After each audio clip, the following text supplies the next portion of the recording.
Tout de suite, on reçoit Meriem Chekirou pour nous parler de l'implication citoyenne des jeunes à travers une association dont elle est secrétaire générale. Bonjour, Bonjour, merci pour bienvenue, l'invitation. bienvenue. Merci. Alors, fidèle justement au poste dans cette association qui a vu le Oui, jour en 2010. exactement. L'association existe depuis 2010-2011 et nous activons depuis ce temps-là dans différents domaines grâce à la participation des jeunes, grâce à leur volonté, mais aussi à tous les partenaires qui sont autour de nous, qui nous encouragent et qui nous aident à concrétiser nos actions. Il faut dire que ça correspond parfaitement à votre profil puisque vous êtes dans l'orientation, vous êtes dans l'encadrement. Donc, parlez-nous un petit peu plus de votre vocation première. Alors, en fait, moi, je travaille dans le développement, en fait, et pour créer, en fait, je mets en place des projets qui œuvrent pour le développement de la jeunesse, pour la participation des jeunes au niveau local, donc des programmes de renforcement de capacité, des rencontres de discussion, mais aussi je participe à des études et tout cela, c'est grâce, on dira, au mouvement associatif, Oui. parce que le mouvement associatif aujourd'hui contribue au développement au niveau local, mais aussi au niveau national. Donc nous, on essaye un peu de contribuer aussi à notre manière à travers des projets concrets qui font du renforcement de capacités personnelles et professionnelles, mais aussi à travers la promotion du bénévolat des jeunes, c'est-à-dire on amène les jeunes et on les met dans un cadre, on les accompagne pour qu'ils puissent à leur niveau aussi participer. Très bien. Donc, pour ceux qui ne connaissent pas Sidra maintenant, est-ce qu'on peut donner un mot par rapport à cette association, déjà le choix de Sidra? Alors, donc l'association Sidra était une initiative aussi d'un groupe de jeunes nous étions étudiants. Vous êtes toujours jeune, je vous rassure. Oui, oui, oui. De toute façon, c'est ce qu'on se disait à l'instant, la jeunesse est un état d'esprit. Absolument. Un état d'esprit. Et en fait, qui voulaient justement agir à leur niveau, participer, apporter de l'aide, mais aussi apporter un changement positif. Et c'est parti de là. Donc, on a commencé par des actions de solidarité, puis des chantiers de volontariat pour des chantiers de nettoyage, des chantiers de plantation. Puis on a commencé à se rendre compte qu'on avait besoin d'être formés pour mieux activer dans le domaine. Donc on a commencé à organiser des événements, à faire appel à des professionnels, à se former. Et aujourd'hui, alhamdoulilah, on a des projets d'envergure nationale. Vous comptez à peu près un collectif de combien de... Les adhérents sont nombreux, j'imagine que la famille s'est agrandie. Oui, la famille s'est agrandie. Donc, on a, pour les adhérents, en ce moment, on est à une soixantaine.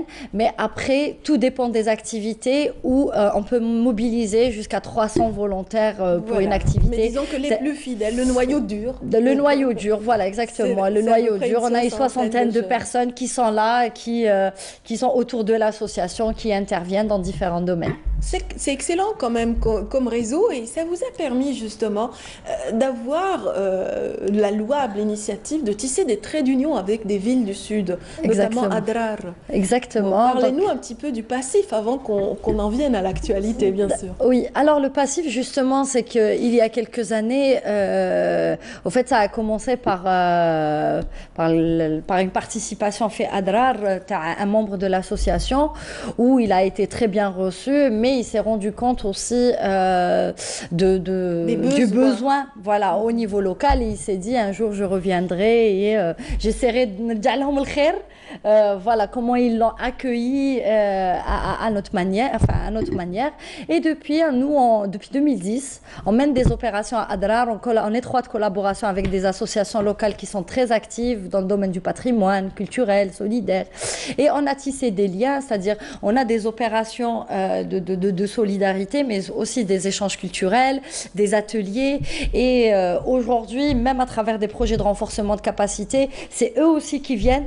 Donc, c'est pas juste nous qui allons à Adrar, mais c'est aussi des jeunes. Vous formez des jeunes exactement, de ces associations. Quand on fait des activités de formation, ils viennent participer avec nous. Et en fait, ça permet à des associations qui sont au niveau d'Alger ou d'autres villes de connaître des associations qui sont d'autres wilayas et de créer aussi un réseau, pouvoir par la suite innover, créer de nouveaux projets, trouver des centres d'intérêt. Parce que pour tous, la volonté est la même. C'est vraiment agir et parfois c'est bien de s'inspirer, de voir ce que font les autres associations. Est-ce que vous avez en mémoire un moment fort lors de ces déplacements que vous effectuez annuellement, donc vers la région de Adrar, selon les communes, c'est-à-dire vous vous déplacez de commune en commune et vous essayez justement d'être actif dans cette région. Est-ce que vous avez en mémoire un moment fort? En fait, si vous voulez, lorsqu'on part à Adrar, on revient beaucoup plus riche, humainement. Humainement beaucoup plus riche parce qu'aujourd'hui, nous, quand on est dans des grandes villes, on se rend compte, en fait, on est dans un système où on court tout le temps, voilà. Ouais, parfois, on oublie. Voilà, exactement. On est tout le temps pressé, tout le temps occupé, tout le temps. Et lorsqu'on part là-bas, on vient, surtout on constate ce que les gens... le nordiste a perdu. En fait, et ce qu'on peut faire avec peu de choses. Et que la richesse, elle est surtout humaine. On apprend beaucoup de valeurs. On part parfois avec, comme la dame qui est dans la salle d'attente dit, on part avec du matériel, mais on revient avec aussi des valeurs. Et ça, on en a besoin. À chaque fois, quand on part, on revient avec richesse humaine. Parce qu'au niveau local, on rencontre des gens qui ont des valeurs qu'aujourd'hui, parfois, on a tendance à oublier. Qu'on n'a pas perdu, mais qu'on oublie dans notre quotidien. Et ça me marque. À chaque fois, c'est le lien qui nous laisse toujours revenir. C'est les enfants, c'est le sourire des enfants qui ont vraiment peu, mais qui sont là, qui agissent, qui essayent de réaliser des choses.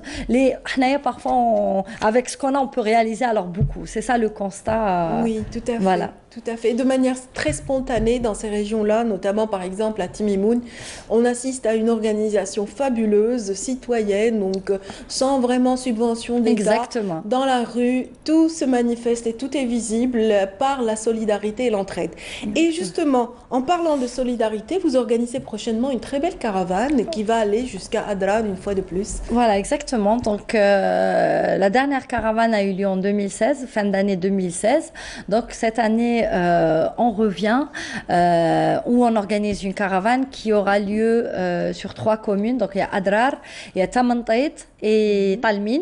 Très bien. Qui est à 250 km d'Adrar, donc c'est une zone isolée. Donc en ce moment, on est en pleine organisation de cette caravane où on est un groupe de jeunes de l'association qui vont partir sur place, qui vont rencontrer aussi les associations locales. Donc quel objectif, s'il vous plaît? En fait, il y a plusieurs objectifs. Quelles sont justement les attentes de cette caravane et quels sont les objectifs? Le premier objectif, c'est vraiment un échange culturel, un échange d'idées et de renforcer le lien en fait entre les jeunes de toute l'Algérie. Donc Adrar en fait partie. Deuxième objectif, c'est aussi de venir en aide aux familles qui sont démunies, qui vivent dans des zones isolées. C'est un devoir aussi de solidarité que nous avons tous, que nous devons tous avoir. C'est ce devoir de solidarité envers autrui. Les plus démunis. Les plus démunis, et ça c'est important. Enclavées. Exactement. C'est des régions enclavées. Je n'aime pas dire c'est des pauvres, parce que c'est des gens riches, mais qui manquent de moyens. Et aujourd'hui, nous, c'est un petit coup de pouce. On va dire, quand on peut avoir des choses et qu'on peut les partager, pourquoi pas. Et aussi mettre en place des ateliers d'animation diversifiants pour les enfants, c'est-à-dire des ateliers d'éducation ludique pour les enfants, où comme ça va être les vacances scolaires. Moi, j'avais assisté à une opération similaire organisée par un quatuor d'étudiants qui avait réussi à collecter une somme de l'ordre de 5 millions de dinars et qui avait justement réussi à installer des petites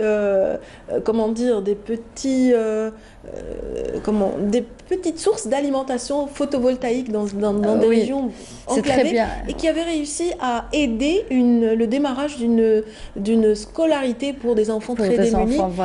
Et c'était beau de voir justement le sourire qui se dessinait. Et puis cet engouement justement de cette La volonté, elle est là, l'engouement, elle est là. Et aussi, troisième objectif, Et aussi, c'est de connaître aussi notre patrimoine. Parce que quand on part là-bas, on découvre aussi notre richesse, la richesse de notre patrimoine, la richesse historique. Donc, ce qui est bien là-bas, c'est que nos associations partenaires connaissent vraiment bien la ville, par exemple, Tamantait, historiquement. Donc, nous, on part aussi, on s'enrichit, où ils nous parlent. Il y a beaucoup d'échanges comme ça, culturels, de visites de lieux, pour connaître le patrimoine, pour par la suite le promouvoir, le protéger et le mettre en avant parce qu'on en a besoin aujourd'hui. Parfois, on va chercher ailleurs ce qu'on a chez nous. Absolument. Donc, c'est important pour nous. Donc, on a lancé... Vous allez baigner donc dans la générosité des, voilà, des habitants de la ville d'Adrar et toutes les régions limitrophes. Vraiment, je vous envie. J'aurais aimé faire partie du peloton.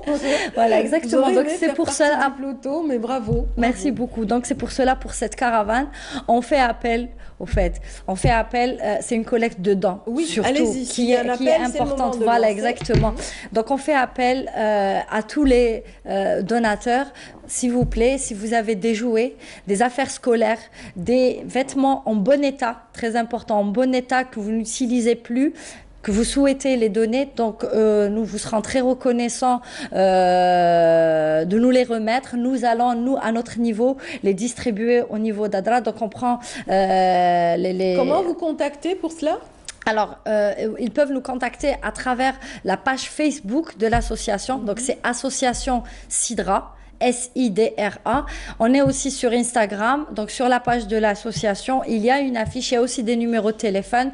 Donc s'ils ne peuvent pas se déplacer, parce que nous on est au niveau du 1er mai, 22 rue Mohamed Belouzdet, donc le boulevard. C'est accessible. C'est accessible, on est en face la station de métro, c'est à 1er mai, donc c'est le numéro 22 au premier étage. S'ils ne peuvent pas se déplacer, nous-mêmes on peut se déplacer pour aller récupérer les dents, pour récupérer voilà les dents. Donc des fournitures scolaires, des jouets, des vêtements, pour les enfants ou pour les adultes, des chaussures, on est preneurs et c'est grâce à la participation de tous les citoyens qu'on peut faire réussir cette caravane. Voilà, des dons d'argent peut-être aussi. Oui, si, voilà, si les gens n'ont pas le temps d'aller acheter, donc nous à notre niveau, on va aussi acheter. Il y a des gens aussi qui nous donnent directement de l'argent et après, voilà, exactement.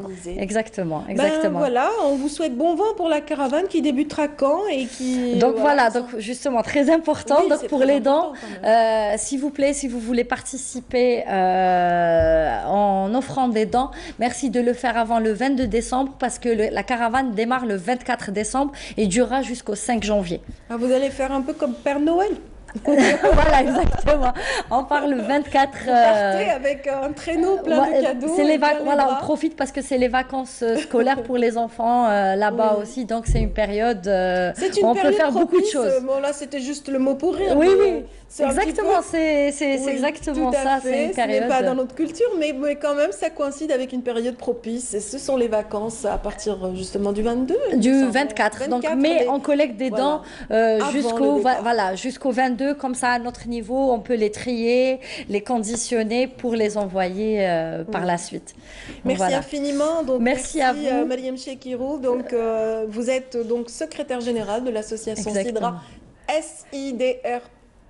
C'est ça, je le rappelle pour ceux qui auraient manqué un petit peu l'adresse de votre page Facebook. Donc, merci infiniment. Je vous souhaite, à travers vous, on salue tout l'ensemble des adhérents et bénévoles de cette association qui vont faire du bien prochainement. Donc, j'espère que vous serez nombreux à prendre part à cette action, à peut-être booster cet élan jeune donc, et à encourager ces initiatives de jeunesse. Donc, merci infiniment. Merci à vous.